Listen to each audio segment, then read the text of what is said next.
Thousands of Mainers struggle with poor and limited eyesight. Some can't see at all. The state's Division of the Blind and Visually Impaired works to help those people. One of the primary sources of help is a nonprofit group that has been doing this work for more than a century. 207's Don Kerrigan is here with the story of the IRIS Network. Hi, Don. Hi, guys. You know, vision may be one of those things that most of us take for granted, but there are plenty of people in Maine who definitely cannot take it for granted, including those who can't see anything at all. But there is a lot of help out there nowadays for those who need it, and what they do at the IRIS Network can be truly life-changing. Randy Bellavance came from rural Maine. Sarah came from Connecticut. In Portland, they married and found a home. It's meant the ability to live as independently as I can with as much or as little help as I need. All thanks to the IRIS Network. Here, I can walk down the hall, I can say, hey, so-and-so, I hear you, how are you doing? Or I can knock on my friend's door and say, are you busy? Let's hang out. 65. Here at IRIS, they can all feel that. It's a community where residents of the 30 apartments may gather for a game of bingo. 75. Braille bingo. Because everyone here, to a greater or lesser degree, is blind. Socially, I'm in a building with up to 30 other blind people. There's only one other facility similar to that in the country. But apartments for these residents is only part of what IRIS does. The IRIS Network opened on this same spot 120 years ago as the Maine Institute for the Blind, a school where blind people could be taught some work skills like caning chairs. Helen Keller even came to help get it going. It's wonderful to be able to have the history of it happening right here where we're sitting right now, but also knowing that it also happens across the state. You'll see our staff, itinerant staff that may not even come to this building, but maybe a few times a month because they're out in people's homes.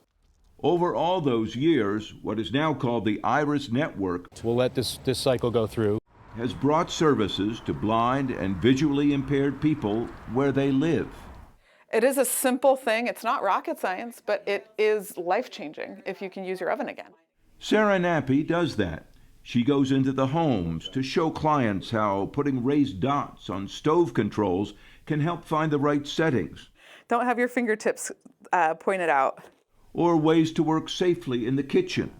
Even how to use special equipment. So what you can do here is say, Alexa, microwave for 1 minute. Sarah had to learn all of this herself when at age 26, a genetic condition took her sight. Very rapid, yeah, within a month. I went from 20/20 to legally blind within 1 month.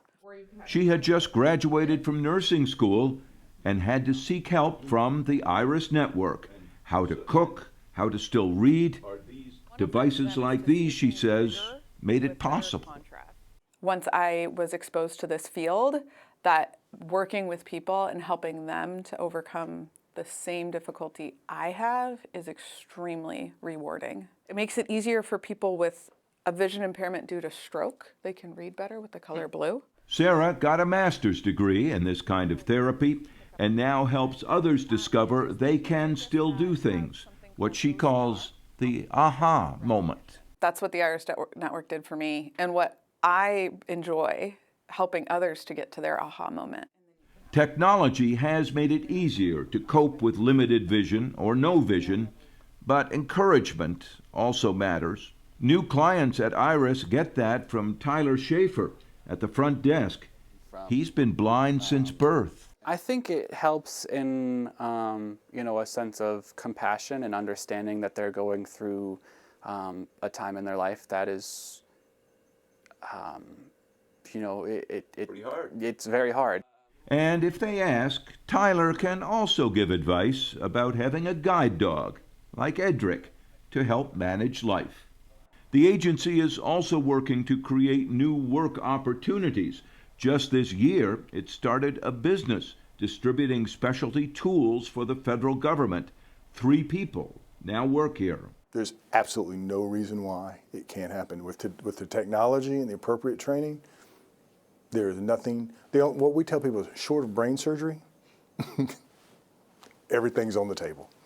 Randy and Sarah, meanwhile, advocate for other blind people because they say there are still frustrations. Sometimes it's very difficult. I gotta be honest. There are times when the public perceives us to not know anything. But that doesn't stop this couple.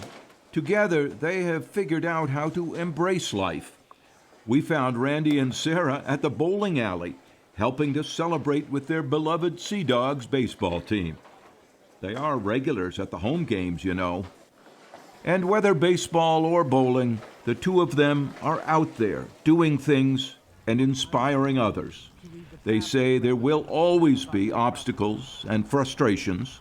But within the building here, I don't actually feel like I'm blind. I don't feel like I'm disabled at all. Because I'm amongst peers. I'm amongst people who are going through similar, if not the same, shared life experiences. I-25. And all over Maine, people without sight continue to find their lives easier because of Iris.